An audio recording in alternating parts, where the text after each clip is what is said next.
Bonjour à tous et bienvenue sur ce nouveau webinaire organisé par le département formation des formations achatpublic.com.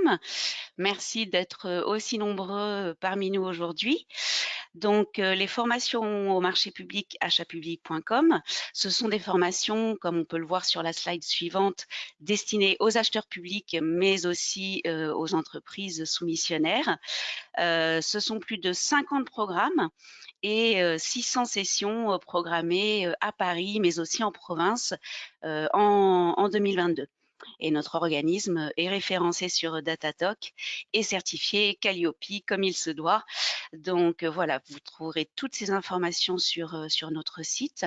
Le catalogue général de ces formations est à télécharger également sur le site achatpublic.com et vous y trouverez l'ensemble des formations que nous délivrons, notamment Achat public durable, qui est animé par Romain Tournereau, qui sera notre intervenant ce matin, mais aussi des nouvelles formations sur les CCAG et encore tout ce dont vous avez besoin en tant qu'acheteur public pour vous former et progresser dans votre métier.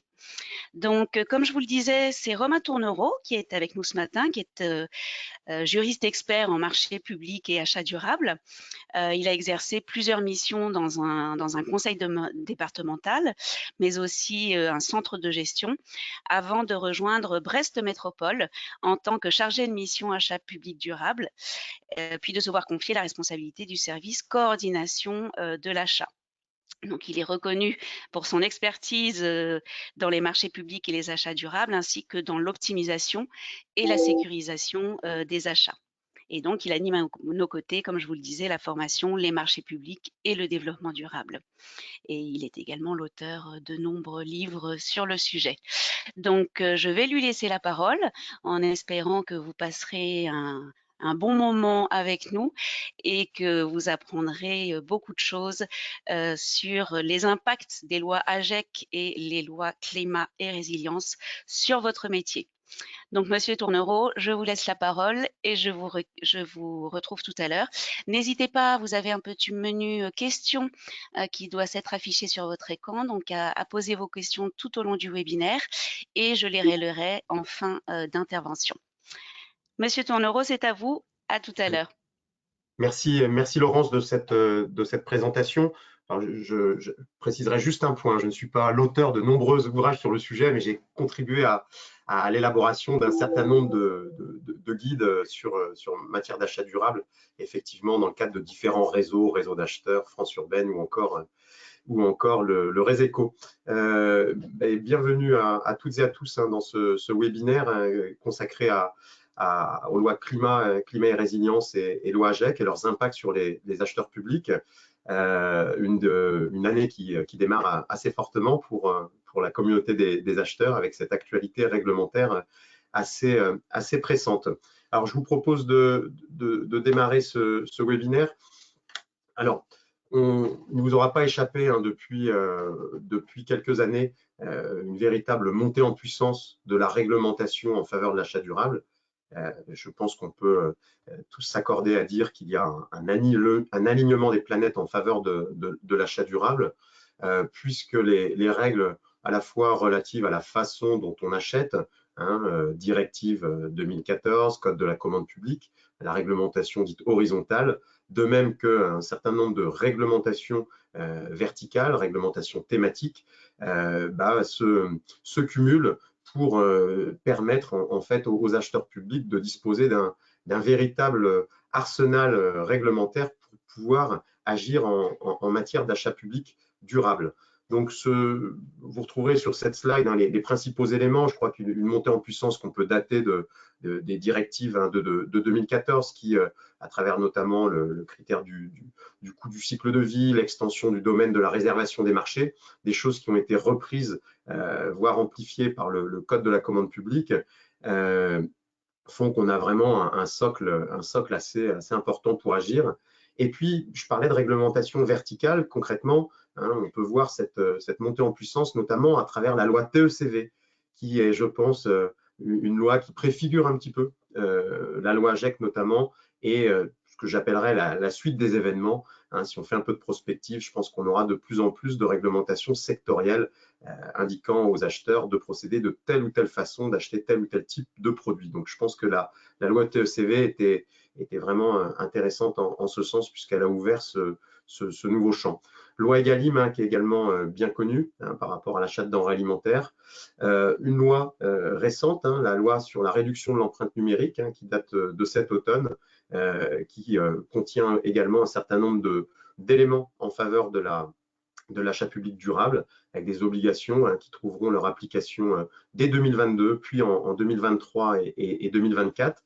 Et enfin, un PNAD qui est un petit peu le cadre méthodologique pour agir à travers tout cela, et dans les tuyaux, un PNAD pour une nouvelle période quinquennale a priori. Est-ce que ça sera 2021, 2022, 2027 peut-être. Hein, il y a déjà un projet de PNAD qui a pu circuler, dans lequel on peut voir que le renforcement de l'achat public durable se retrouvera également dans ce document. Donc aujourd'hui, on va se focaliser sur deux grands dispositifs, la loi climat et résilience et la loi AGEC.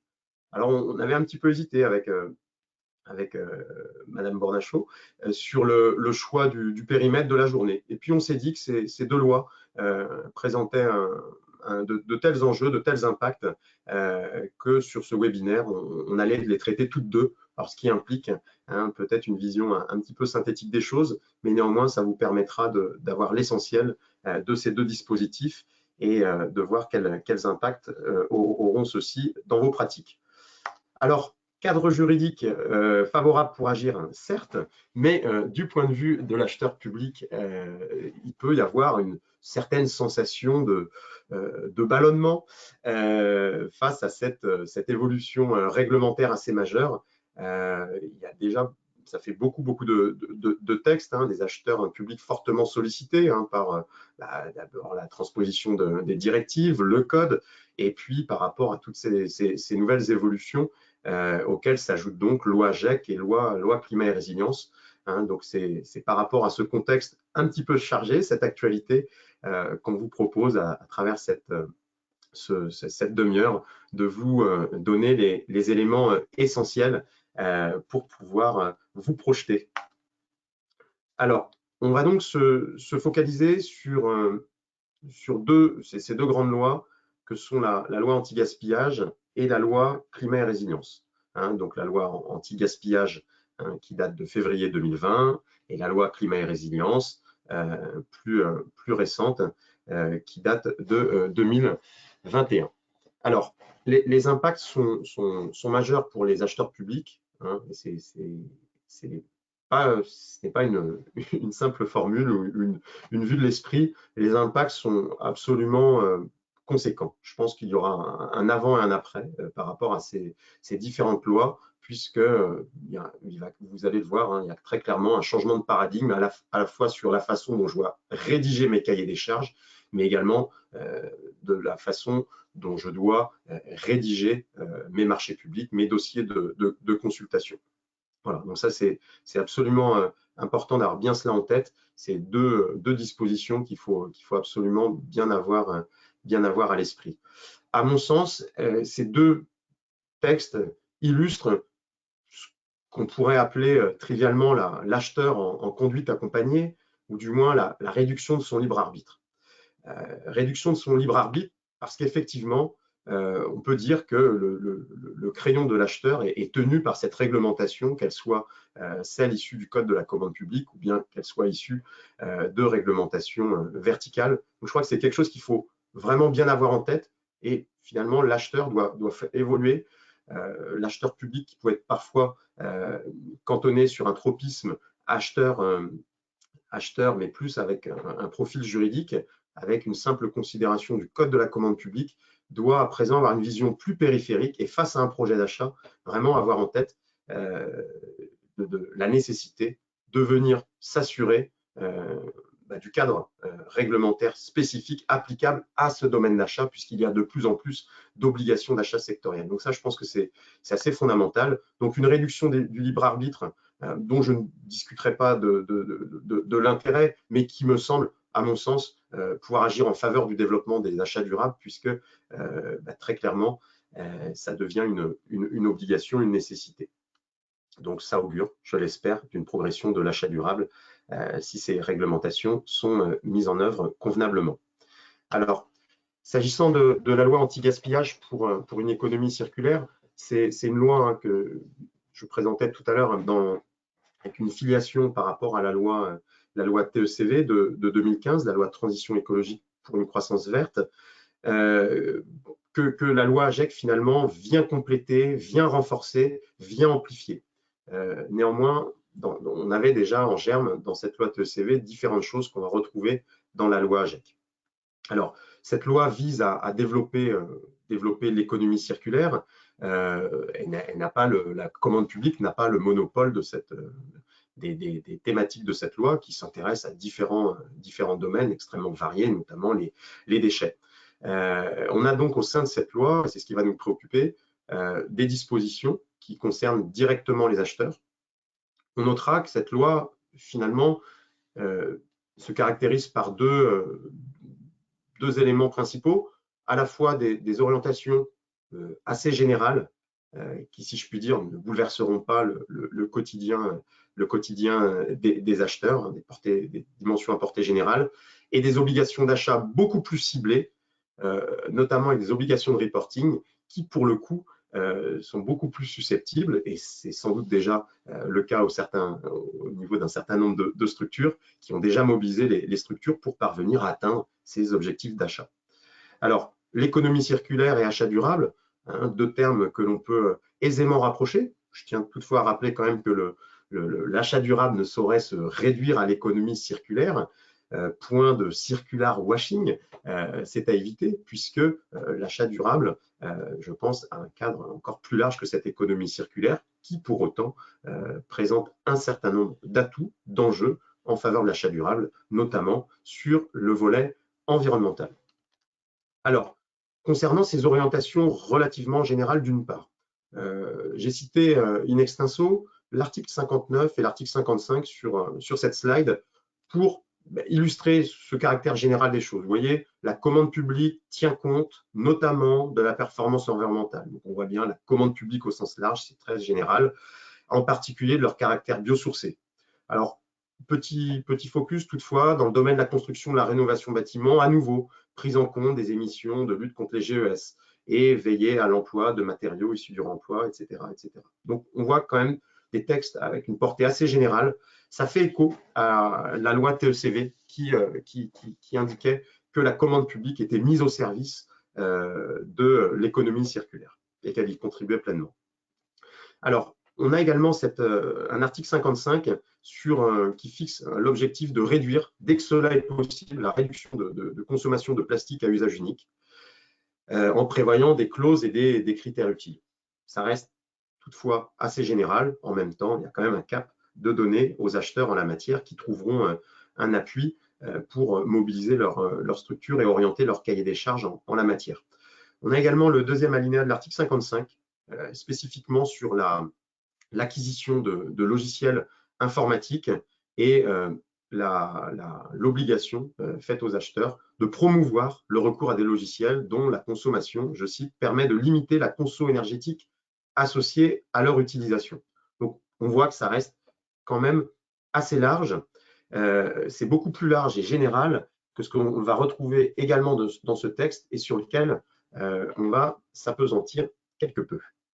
Alors, on retrouve dans cette loi AGEC des obligations d'achat ciblées, précises, avec une intégration directe dans le code de la commande publique, avec l'article L 2172-5, ou pour les bâtiments modulaires, c'est une spécificité, on va retrouver pour ces bâtiments modulaires une explication sur la façon dont on doit les acheter. Donc un acheteur, lorsqu'il achète du bâtiment modulaire, il n'a pas la possibilité d'exclure, sauf pour un impératif technique, des bâtiments modulaires neufs. Donc c'est donc là une ouverture au réemploi et c'est dans le code de la commande publique. Donc là, on voit que c'est une réglementation un peu spécifique à un domaine d'achat qui se retrouve dans le code de la commande publique, qui normalement est plutôt l'apanage de règles transversales applicables à tous les domaines d'achat. Il y a quelques exceptions comme ça dans le code. On retrouve la même logique dans le code d'une obligation relative à un secteur d'achat, l'achat de pneus. Pour l'État, les collectivités locales et leurs opérateurs, obligation d'acquisition de pneus rechappés. Donc, vous voyez, là, typiquement, libre arbitre de l'acheteur, achat de pneus, article 60 de la loi, L 2072-6, je dois en première intention chercher à acquérir des pneus rechappés. Voilà. Donc ça, c'est absolument pas neutre pour les acheteurs, il faut bien l'avoir en tête. Enfin, et c'est sans doute la mesure phare de cette loi AGEC en ce qui concerne les acheteurs, l'article 58. L'article 58, qui avait suscité quelques émois auprès de la communauté des acheteurs lorsque la loi était sortie, puisque nous avions bien noté qu'un décret allait prochainement fixer aux acheteurs des obligations d'achat avec des pourcentages entre 20 et 100% de produits intégrant des matières recyclées ou issues du réemploi ou de la réutilisation. Donc, le décret relatif à l'article 58 a été publié en mars 2021 et donc on a pu à ce moment-là avoir tout le loisir d'apprécier que cette loi AGEC allait clairement avoir des retentissements très marqués sur les pratiques des acheteurs, puisque on a vu ainsi une multiplication grâce à ce décret. Jusque-là, il y avait uniquement quelques domaines d'achat qui étaient concernés par des obligations verticales comme ça. Là, on s'est retrouvé finalement avec la majorité, les segments d'achat les plus courants concernés par des objectifs au titre de cette loi AGEC. Et vous me direz, ce n'était pas la première fois, hein, ce que j'indiquais, c'était jusque-là assez parcellaire. Alors on avait je parlais de filiation entre loi AGEC et loi TECV. Dans la loi TECV, on avait notamment, par rapport à l'acquisition de véhicules de transport, par rapport à l'acquisition de fournitures de papier et par rapport également à la gestion des déchets de chantier, des obligations chiffrées. Mais la grosse différence, je pense, entre cette loi TECV et la loi AGEC, c'est qu'on était sur des secteurs déjà moins nombreux que dans la loi AGEC, première chose. Et deuxième chose, la loi TECV, sauf en ce qui concerne les véhicules, il n'y a jamais eu de décret d'application de sortie. Donc, c'est des dispositions qui sont restées, j'ai pu le constater régulièrement en échangeant avec des acheteurs, finalement assez confidentielles, assez méconnues. D'ailleurs, je ne crois pas qu'il y ait une évaluation de l'application de cette loi TECV concernant ces obligations d'achat. Et il n'y avait pas d'ailleurs d'obligation de reporting. Il n'y avait pas non plus de sanctions. Et là, quelque part, par rapport à la loi AGEC, je pense qu'il y a une volonté de la part du législateur d'aller plus loin, hein, de passer de l'intention à l'action, puisque à ces obligations d'achat ont été rajoutées des obligations de reporting. On va voir ça tout de suite. Alors, cet article 58 et son décret, il en résulte un nouveau code, de nouvelles règles hein, pour les acheteurs pour 17 catégories de produits pour lesquels il y a des objectifs à atteindre. Hein. L'objectif est bien de développer l'économie circulaire à travers l'achat de produits intégrant des matières recyclées ou issus du réemploi ou de la réutilisation. Donc ce décret, il va concerner l'État et les collectivités territoriales. Ce décret va concerner uniquement les marchés de fourniture. Les marchés de travaux qui nécessitent de recourir à un certain nombre de fournitures ne sont pas concernés par le périmètre de ce décret. On est uniquement sur les achats de fournitures. Alors, il y avait une question hein, qui a aussi largement agité la communauté des acheteurs, savoir si la location, qui est considérée comme un marché de fourniture, était intégrée dans le périmètre de ce décret. Non. Il s'agit bien uniquement des marchés de fourniture, entendu fourniture comme acquisition.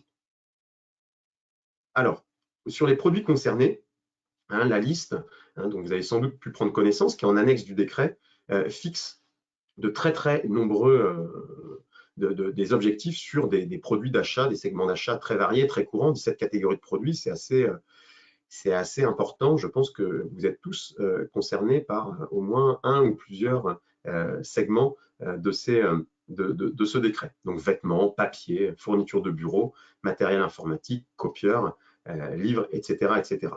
Le mécanisme du décret, c'est en fait d'être sur une logique de montant annuel d'achat et de faire en sorte que ces montants annuels des achats, vous ayez au moins une partie qui soit soit intègrent des matières recyclées, soit issues du réemploi ou de la réutilisation. Hein. C'est vraiment le mécanisme de ce décret. On prend une assiette des achats, une assiette annuelle, et là-dessus, on doit parvenir à tel montant. Donc, quelles que soient les modalités d'achat, si je puis dire. Et c'est ça sans doute le vrai challenge autour de ce décret, c'est que ce n'est pas forcément uniquement les marchés à procédure formalisée ou autre, c'est tous les achats. L'application, elle a été, par rapport à ce décret, il avait été fixé une espèce de sursis, si je puis dire, pour les acheteurs. Pour la période 2021, on avait le droit de retirer de l'assiette les marchés qui auraient été publiés avant la publication du décret. Voilà. Donc concrètement, sur 2021, vous pouviez enlever tout ce qui était publié avant et sortir ça de l'assiette.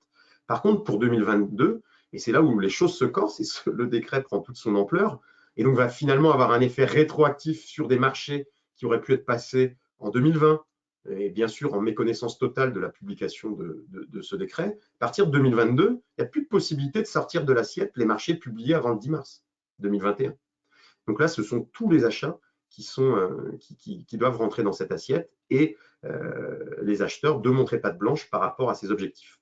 Alors, il y a un siège éjectable, si je puis dire, l'article qu'on ne retrouve pas dans le décret, mais dans l'article 58, c'est en cas de contrainte technique significative liée à la nature de la commande publique, vous pouvez ne pas appliquer ces objectifs. Voilà. Donc, je fais quand même état de cette difficulté. On a pu voir sur les premiers retours d'expérience montrent que notamment sur les vêtements de travail, la chose ne semble pas aisée compte tenu de différentes normes de sécurité ou autres. Alors, la spécificité, la nouveauté de ce décret, c'est certes, aucune sanction n'est prévue, mais les acheteurs doivent montrer patte blanche. Et donc, dans le cadre du reporting annuel à l'OECP, il est prévu que les acheteurs complètent un tableau, le renvoient à l'OECP.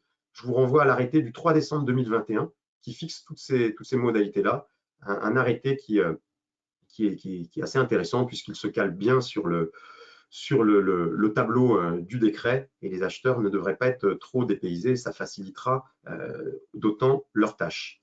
Alors, ce décret, un bilan de son application est prévu au 31 décembre 2022 afin je pense, bouger les curseurs, notamment par rapport à des familles d'achat qui seraient plus ou moins pertinentes ou bien des objectifs trop ambitieux ou du moins ou encore pas assez. Hein. Donc, il y a bien cette volonté à travers ce texte de mobiliser les acheteurs et puis il y a bien un bilan qui doit être réalisé à la fin de cette année. Alors, je me suis permis d'ajouter cette slide, je vous la propose parce que ce décret a donné quelque part un peu de fil à retordre aux acheteurs et on a pu constater qu'il y avait parfois des visions un peu divergentes ou des interprétations possibles différentes quant à la portée du décret et notamment du tableau. Donc, je vous propose cette slide qui vous donne quelques exemples avec un maître mot sans rentrer dans le détail. En fait, je pense que la formulation dont pourcentage issu du réemploi de la deuxième colonne avait induit un certain nombre de difficultés.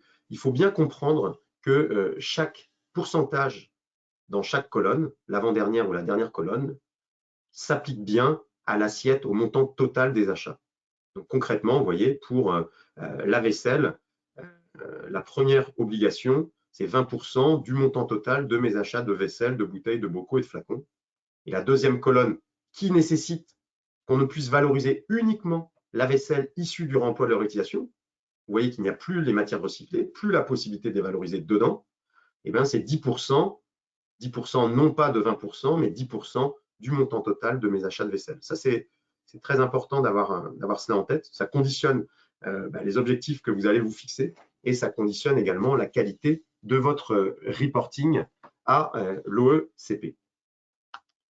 Alors, sur cet article, le CGDD a élaboré une notice dont vous avez peut-être déjà vous en avez sans doute pris connaissance, qui vous permet de voir des éléments plus détaillés sur les modalités les objectifs notamment de ce décret. En complément à cette notice du CGDD, avec mes collègues de France Urbaine, du groupe de travail achat que je salue, s'il y en a peut-être parmi vous aujourd'hui.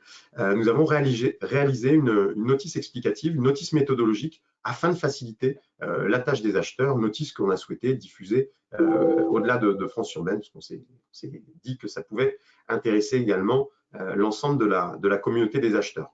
Donc, cette notice, en substance, méthodologique, parce que on a pu s'apercevoir à quel point ce décret nécessitait la mise en place d'une vraie démarche au sein des structures, puisque, comme on atteste la slide, le périmètre des achats AGEC est extrêmement dense. Et en fait, lorsque vous allez commencer à vous frotter à ce décret, vous allez voir que une grosse difficulté, c'est déjà de caractériser les achats rentrant dans le périmètre AGEC, puisque au sein d'une même consultation, tous les lots ne sont pas forcément concernés et au sein d'un même lot, tous les articles ne sont pas même concernés. Si vous ajoutez à cette difficulté, si je puis dire aujourd'hui, la quasi-absence d'outils réellement métier achat permettant de taguer les dépenses ou les achats relevant du périmètre AGEC, c'est un cocktail détonnant qui fait que la mise en place de ce décret pour les acheteurs est, je pense, un véritable défi. Néanmoins, un défi assez galvanisant puisque les enjeux sont très importants, puisqu'il s'agit ni plus ni moins de très clairement de faire contribuer la commande publique à l'économie circulaire. Ce décret, je pense, aura vraiment eu le mérite de mettre la question de l'économie circulaire pour la plupart des collectivités que j'ai pu rencontrer sur le sujet. On parle vraiment de ce décret, il a eu un bon retentissement et je pense que c'est de bon augure pour la suite, même si, bien entendu, il y a des difficultés que je ne nie pas, mais néanmoins, je pense que cette mise en mouvement est vraiment à saluer. Alors, deuxième texte, la loi climat et résilience. Alors, loi climat et résilience, elle est plus récente, puisqu'elle date de l'été dernier. Elle a fait couler également beaucoup d'encre. Il y a eu beaucoup de débats autour de cette loi. Il y a eu beaucoup également d'avancées, d'amendements. C'est un texte qui a été âprement discuté. Ça a bien occupé également les acheteurs au printemps, cette actualité très, très forte. On a vu des différentes initiatives qui ne sont pas forcément toujours ressorties dans le texte final. Mais voilà, la loi climat, à mon sens, un Big Bang. Un Big Bang, néanmoins à terme. Pourquoi à terme? Parce que la véritable déflagration, si je puis dire, de cette loi climat, déflagration ou du moins effet majeur sur les pratiques des acheteurs, ne sont pas pour demain, mais vont néanmoins ça va permettre, je pense, aux acheteurs de pouvoir anticiper. Alors, dans cette loi climat et résilience, je distinguerai deux pans principaux, deux choses principales. Donc, des mesures assez variées que je vais vous lister et commenter assez rapidement. C'est d'abord, et c'est important, la consécration du levier de la commande publique. On savait que le code de la commande publique devait contribuer au développement durable. C'est une conséquence de la valeur constitutionnelle de la charte de l'environnement. On avait un article dans lequel la définition des besoins devait prendre en compte le développement durable. Et on a un nouvel article, c'est une création ex nihilo qui dit que la commande publique doit prendre en compte les objectifs de développement durable. C'est là une reprise du vocable onusien, puisque on parle d'ODD, d'objectifs de développement durable, dans le cadre de la nouvelle stratégie en la matière sur l'agenda 2030. Donc, consécration du levier de la commande publique. Ensuite, il ne vous aura pas échappé un nouveau-venu, un nouveau-né dans le code de la commande publique, qui est le critère dit du coût du cycle de vie, qui permet de prendre en compte les externalités environnementales. Il ne vous aura pas échappé non plus que si ce critère suscite de nombreuses attentes, et à juste titre, les acheteurs se heurtent aujourd'hui à l'absence d'outils permettant réellement d'apprécier le coût global d'une part, et également de calculer les externalités environnementales et leurs coûts, à l'exception bien sûr du domaine des véhicules. Donc là, très intéressant, cette loi, c'est très fort, on inscrit dans la loi le fait que les acheteurs devraient se voir remettre des outils de calcul du coût du cycle de vie d'ici janvier 2025. Ensuite, dans cette loi, on retrouve également une réglementation un peu plus verticale, liée à un domaine d'achat, pour les rénaux lourdes et la construction. Donc, dans les travaux, l'obligation d'utiliser des matériaux biosourcés ou bas carbone d'ici 2030. Donc, une perspective assez lointaine, mais néanmoins un cap qui est également donné. On retrouve également la possibilité d'exclure des procédures de passation des marchés et des concessions les entreprises qui seraient soumises à l'obligation de réaliser un plan de vigilance et qui ne l'auraient pas fait l'année précédente. Voilà. Alors, vous avez peut-être vu passer vendredi dernier message de la DAJ qui organise il y a un projet de décret pour mettre en œuvre un certain nombre de dispositions commandes publiques de la loi climat et résilience. Donc, un projet de décret qui est soumis à votre consultation jusqu'au 22 janvier, je crois. Et donc, il est prévu dans ce décret que cette possible exclusion soit d'une entrée en vigueur immédiate, soit la date de publication du décret, qui a priori est plutôt envisagée autour de mars. Renforcement des SPASER, de par leur contenu, leur publicité également, obligation de publicité, et également, on le voit dans ce projet de décret que je citais tout de suite, un abaissement des structures éligibles au SPASER, des collectivités locales. Le seuil sera abaissé de 100 millions d'euros à 50 millions d'euros. Ça serait d'application à compter du 1er janvier 2023 et c'est prévu dans ce décret qui devrait sortir au mois de mars.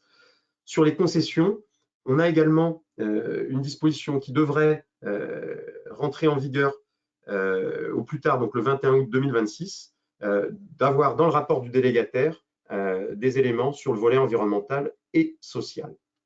Alors, vous me direz où se cache donc le Big Bang. Eh bien, le Big Bang, je pense qu'il se cache dans cet article 35 de la loi climat et résilience, et notamment dans le changement de paradigme total qu'opère cette loi, à savoir que l'environnement ne sera plus une option et qu'écrire un marché public lorsque cette loi climat et résilience sera rentrée pleinement en vigueur et ses obligations n'aura plus rien à voir. Concrètement, par rapport à ce qui est prévu, et le timing semble être, je le redis encore par rapport à ce décret, semble se caler sur la fin, la date, les 5 ans maximum pour mettre en œuvre les dispositions de la loi. Donc ça nous amène à août 2026. Nous aurions donc une physionomie totalement changée pour la rédaction des pièces de marché, puisque un acheteur, à partir de la fin août 2026, aura l'obligation de prendre en compte dans la détermination des spécifications techniques les objectifs de développement durable. L'acheteur devra également prendre en compte, devra prévoir obligatoirement, systématiquement, des conditions d'exécution environnementale. Sur le volet social, c'est pour ça qu'il n'y a pas que l'environnement qui n'est plus une option. Dans les marchés à procédure formalisée, également des clauses, une condition d'exécution en faveur de l'emploi ou du social. Et enfin, au niveau des critères d'analyse des offres, l'obligation de prendre en compte les caractéristiques environnementales de l'offre systématiquement, quel que soit le marché, travaux, services, fournitures, prestations intellectuelles. Alors, il ne vous aura pas échappé que cette loi climat et résilience est aussi une réponse à la Convention citoyenne pour le climat. On se rappelle qu'en juin 2020, les citoyens, la centaine de citoyens qui avaient planché sur le sujet, avaient proposé un certain nombre de choses dans le domaine de la commande publique, et notamment qu'il y ait d'ici 2030 une clause environnementale obligatoire. Donc, je pense que la condition d'exécution environnementale est une réponse à cette convention citoyenne, et également un critère d'analyse des offres environnementales pondéré systématiquement à 20%. Donc, il n'y a pas la pondération, mais pour autant, réponse, il y a ce critère d'analyse des offres environnementales obligatoire. Donc là, il y a vraiment un changement de paradigme. Il faut bien l'avoir en tête. On a un petit peu de temps pour anticiper tout cela, mais néanmoins, vous voyez que ce n'est absolument pas neutre. Critères, analyse des offres environnementales, systématique, conditions d'exécution environnementale, systématique, conditions d'exécution sociale dans les marchés à procédure formalisée avec des exceptions. Et donc, ce qui est très intéressant aussi, c'est que cette loi s'est préoccupée non pas uniquement des marchés publics, mais des concessions qui étaient un petit peu l'angle mort de la commande publique durable jusqu'alors. Et donc ça, c'est extrêmement intéressant puisqu'on retrouve les mêmes règles. Alors, l'heure tourne. Je conclurai en 2 minutes par rappeler que en la matière, on voit que la France va assez loin avec ses objectifs de la loi climat et résilience et cette réponse à la Convention citoyenne pour le climat, puisqu'on va au-delà de la directive, hein, au-delà du texte de la directive de 2014. Néanmoins, un chiffre nous incite quand même à une forme d'humilité, ou du moins à bien apprécier le défi qui reste à accomplir, c'est les pourcentages de clauses environnementales dans les marchés publics. Si on regarde les statistiques issues du recensement économique de la commande publique 2020, clause environnementale, c'est 16,8%, clause sociale, c'est 12%. Et donc, vous voyez, à travers ce que je viens de dire, si on se projette à fin août 2026, eh ben, c'est tous les marchés qui devront prendre en compte, c'est 100% hein, des marchés qui devront prendre en compte une clause environnementale, une condition d'exécution environnementale. Donc, la marche est plutôt grande puisqu'il s'agit ni plus ni moins que de passer de 16% à 100% à horizon 4 ans.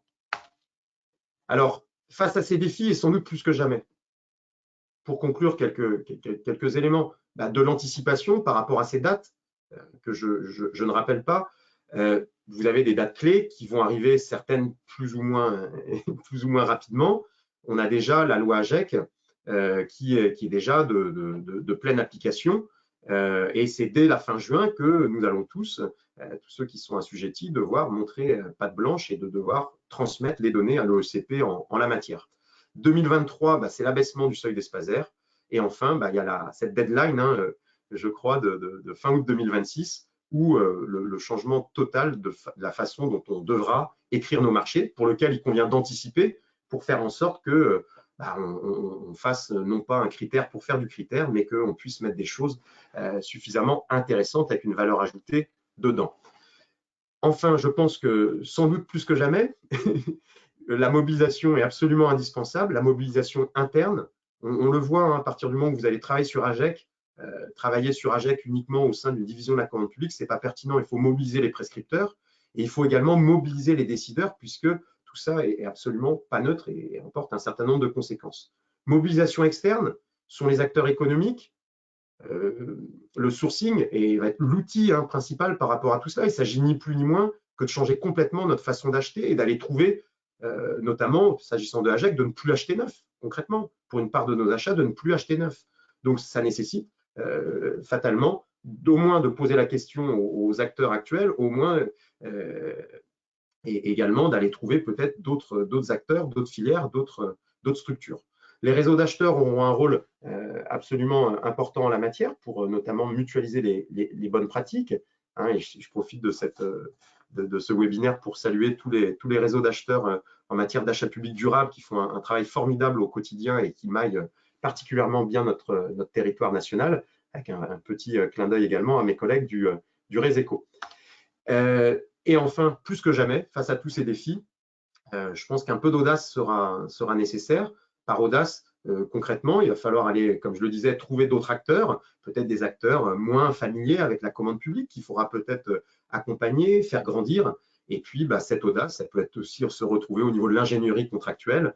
Hein, notamment, on peut penser à recourir, hein, comme ont pu faire certains collègues, notamment du côté de Dunkerque, d'aller chercher un service d'acquisition dynamique pour acheter du véhicule d'occasion. Pourquoi pas?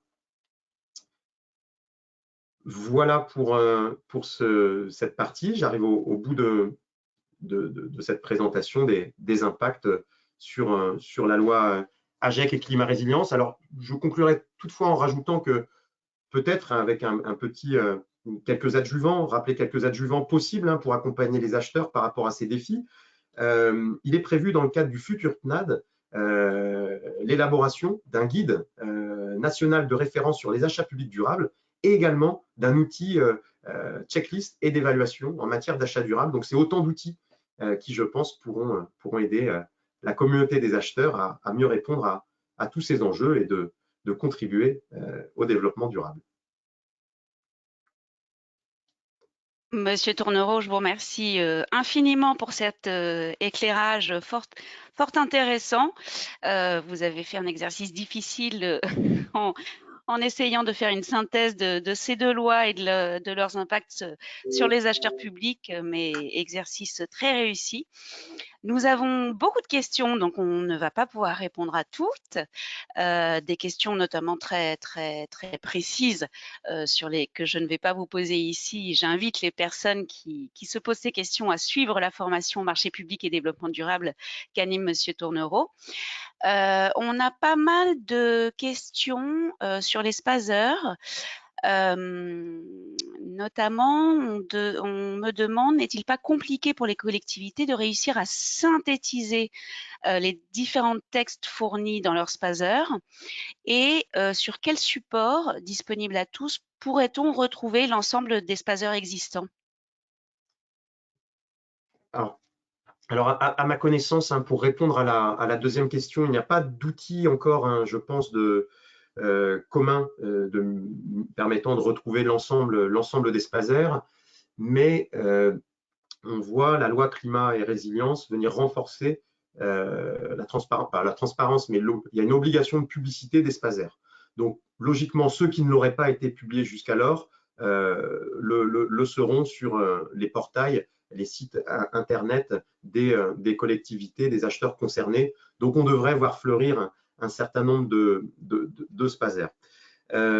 Effectivement, hein, moi, je me retrouve un petit peu dans les propos la difficulté à synthétiser l'ensemble des éléments dans un spazer. C'est vrai que c'est pas simple puisque le spazer finalement est un outil dont le dénominateur commun est la commande publique, la façon dont la collectivité agit en faveur du développement durable à travers la commande publique, mais que le spazer peut arriver parfois après différentes actions d'une collectivité en faveur du développement durable, notamment, je pense au plan climat, air, énergie territoriale.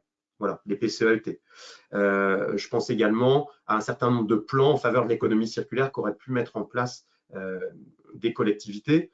Et donc le spazer, l'objectif, c'est en fait de donner à voir tout ce qu'on peut faire à travers la commande publique dans le cadre de ce document. Et donc je pense qu'il faut, il y a une étape indispensable à faire par rapport à spazer, c'est de ne pas réinventer la roue et vraiment de voir comment on peut travailler dans la continuité, en complémentarité déjà des autres actions en faveur de l'achat public durable qui pourraient être faites dans le cadre d'autres dispositifs. Donc ça, c'est indispensable, mais effectivement, le défi est, est important. Est important. Alors toujours sur la loi AGEC, il y a eu pas mal de questions concernant les établissements publics. Est-ce qu'ils sont concernés par le décret du 9 mars 2021? Je ne crois pas que ça soit libellé. Est-ce qu'il ne s'applique pas? Est-ce que vous confirmez qu'il ne s'applique pas aux établissements publics de l'État ou aux établissements publics ou Non, je autres crois que établissements soumis au Code de la commande publique? c'était donc, comme on l'a vu, vraiment, c'est l'État, les collectivités territoriales et leurs groupements. Non, les établissements publics n'étaient pas cités. Hein, je crois que c'est d'ailleurs rappelé clairement dans la notice explicative du CGDD, qui l'exclut. D'accord. Et en ce qui concerne les établissements hospitaliers? À mon sens, non plus. Non plus. D'accord. Alors attendez, j'ai tellement de questions que… Ah oui, vous avez parlé à un moment de la notice du CGDD et une Oui. personne nous demande comment on peut se la procurer. Alors, cette notice du CGDD, alors je ne veux pas vous dire de bêtises, c'est quelque chose que moi j'avais obtenu dans le cadre, elle a été mise à disposition à minima, elle est sur la plateforme Rapide, la plateforme des échanges sur le développement durable mise en place par le ministère, RAPIDD. Vous retrouverez cette notice, elle avait été mise à disposition à cet endroit-là.